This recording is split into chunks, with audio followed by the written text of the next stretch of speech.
Welcome back to another episode. I'm super excited to dive more into a topic that I've touched on before, and that's getting a loan as a self-employed person. So oftentimes it's thought of as being much more difficult because you own your own business, you have lots of quote unquote write-offs, and it might become difficult for you to get financing, but that's not necessarily the case. And it's super important to make sure you have a loan officer or lender who has access to the types of programs that I'm going to talk about, because they very well might be the solution for you. So join me today to deep dive into self-employed borrowers buying your first home.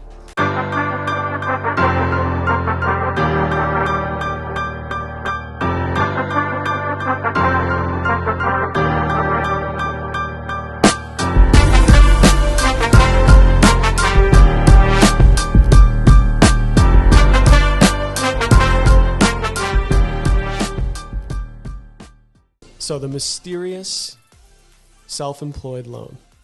How does it work? Do I need to show them my blood type to get this loan? The answer should be no. Now, oftentimes as a self-employed person, the loan process can be daunting because there's more moving parts. You know your business typically more intimately than someone who is an employee of a company. So you have lots of information, lots of questions, and lots of fears. But at the end of the day, being self-employed and buying your first house does not have to be difficult.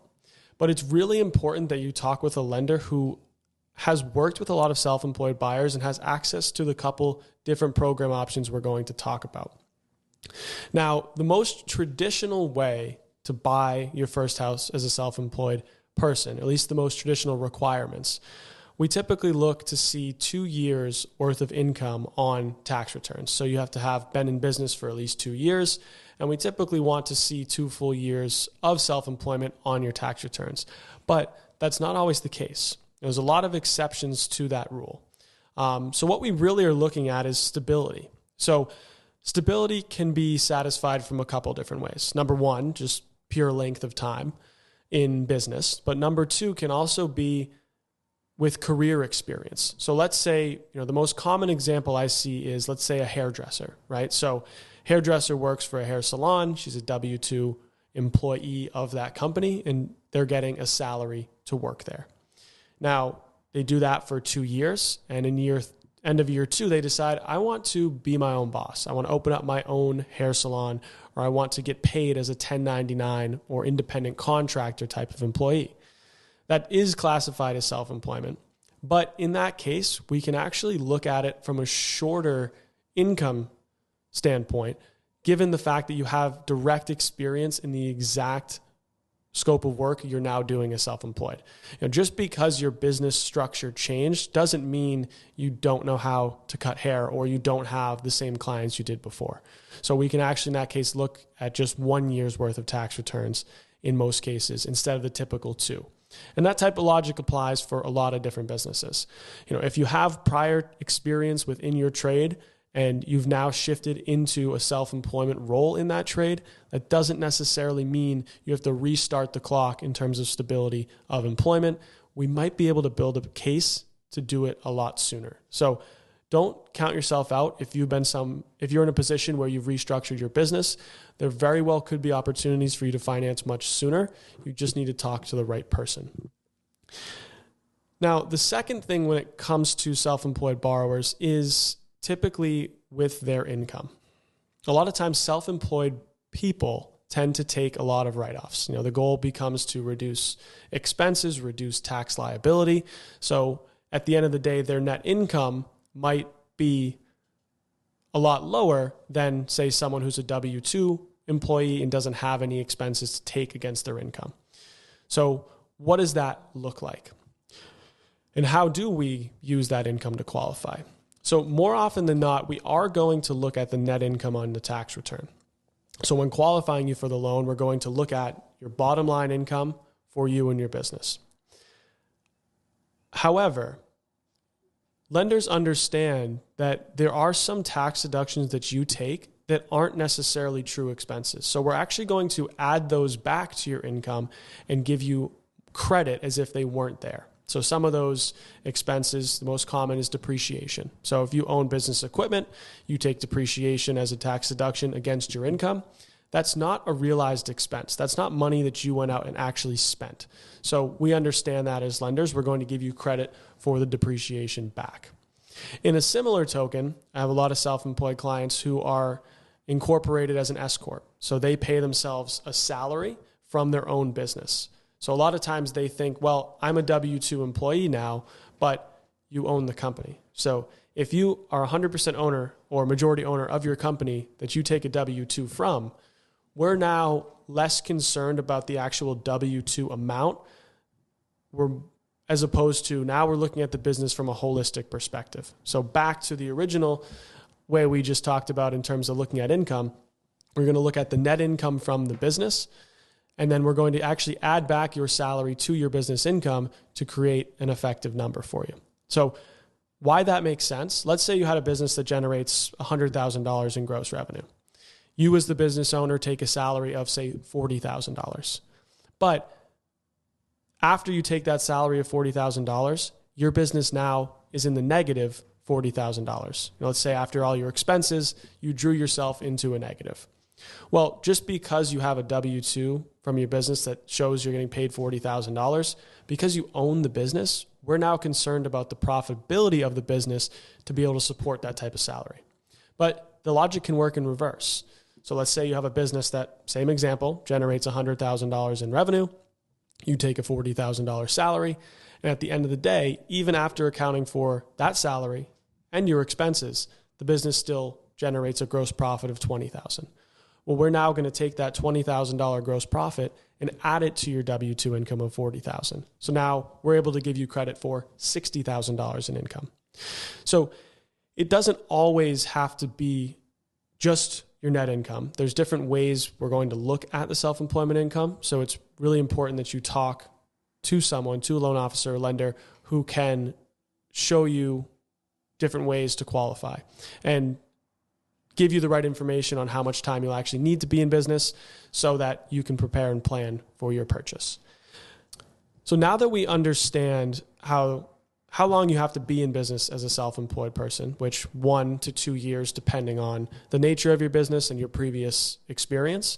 And now we understand how lenders look at self-employed income to qualify, which is primarily off of your net income, unless there's some of those factors that we talked about, additions for tax deductions or some calculations based on, you taking an owner's salary.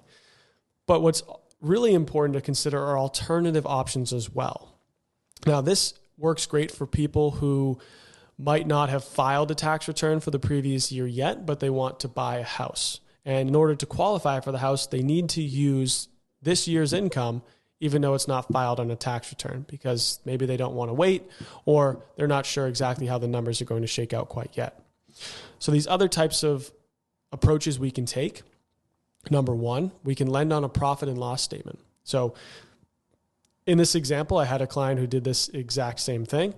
They've been in business for 2 years, although this year is year number 2, and they have not yet filed it on a tax return. And they want to use this year's income to qualify.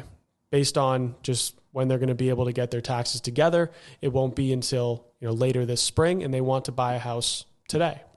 So what we're able to do is actually have their CPA prepare a profit and loss statement based on their expenses and revenue from, in this case, their QuickBooks, prepare a profit and loss statement for us. And we're actually going to use the net income on the profit and loss statement as a basis to approve. Now, there are some different criteria that change as we do this. As we get more flexible in really any scope of lending, we lenders, banks, tend to adjust for that flexibility, adjust for risk. So typically that means potentially a larger down payment requirement and potentially a higher interest rate. But it can get you in the door to your first house sooner so that you don't have to wait and pay, more in rent or be in a non-ideal living situation until you file that tax return that could be another year down the line. So profit and loss statement is one way. Another way, just had someone do this as well, is a bank statement loan. So we're actually able to lend based on the cash flow of your business when analyzing your bank statements.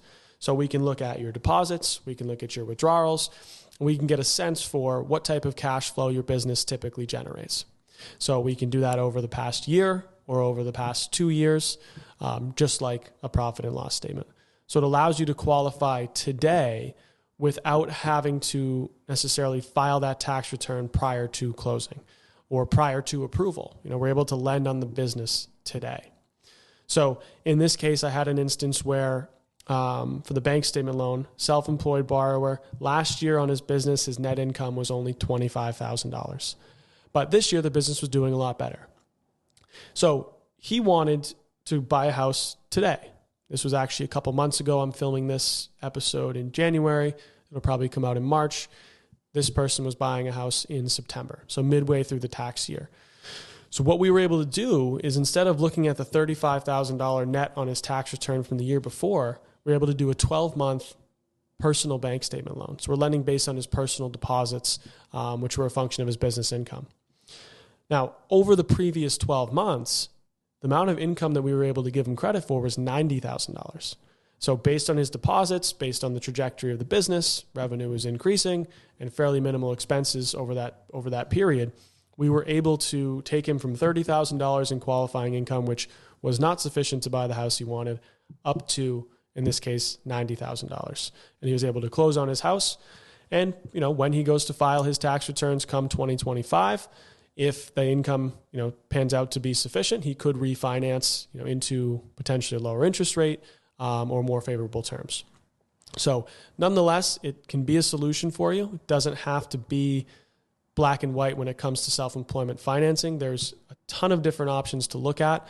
Another great example we look at often is lending based on assets. So let's say you're a business that has a very strong cash position. Maybe you've had reserves built up over years prior, or you personally, have an existing asset value that's significant. Say you have a couple $100,000, saved up, but maybe your income, isn't where it should be or needs to be to qualify.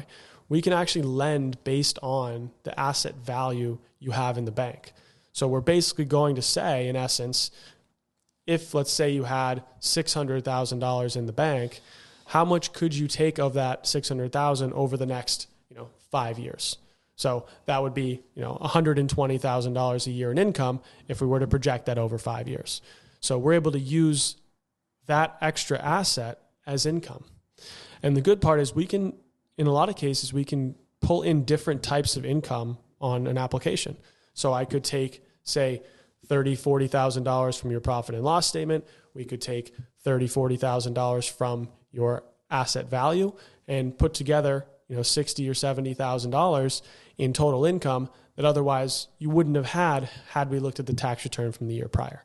So just some ideas to get your wheels turning and making sure that, again, reiterating, you talk to the right lender to make sure that not only they give you other options to consider, but they assist you in planning for your purchase. So I had an example recently. A client came to me from another lender.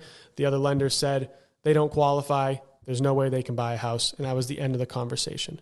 Now, for mortgage lenders, we cannot, provide advice on the tax planning piece, but what we can provide advice on is what is necessary for you to buy this house. So for me in this example, that meant this client today couldn't purchase because their income last year was lower than what was necessary. So I said, well, what are you on pace to make this year? He gave me an example. How much do you expect to have in net income on your tax returns this year? He gave me a number. Well, I said, based on those numbers, I think what you need to do is file your tax return. So come this January, file your tax returns early. What that looks like for us is we need to see that the return is filed and accepted by the IRS. If you owe a balance, we need to see that you pay that balance upon filing, at closing, or have a payment plan in place. So now, instead of this person sitting in an abyss thinking, well, I'm not approved for a loan. I don't know how to get approved for a loan. I don't know when I'll be approved for a loan. Now, through the right conversation and advice, I was able to give him an exact roadmap of what he needs to do in order to buy a house and when he can buy a house, which is based on, hey, file your next year's tax return, and we can take a look at it then, and here's what we need to do once that return is filed based on if you owe taxes or not.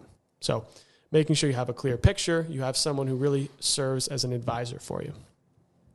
If you have any questions about this, you want to dive into your specific scenario, of course, I'm happy to help. You can reach out to me anytime through my Instagram, Finance with Team Richards. You can DM me there, or my contact info will be linked in the show notes below. Otherwise, hope you found something valuable in this episode, and we'll see you in the next one.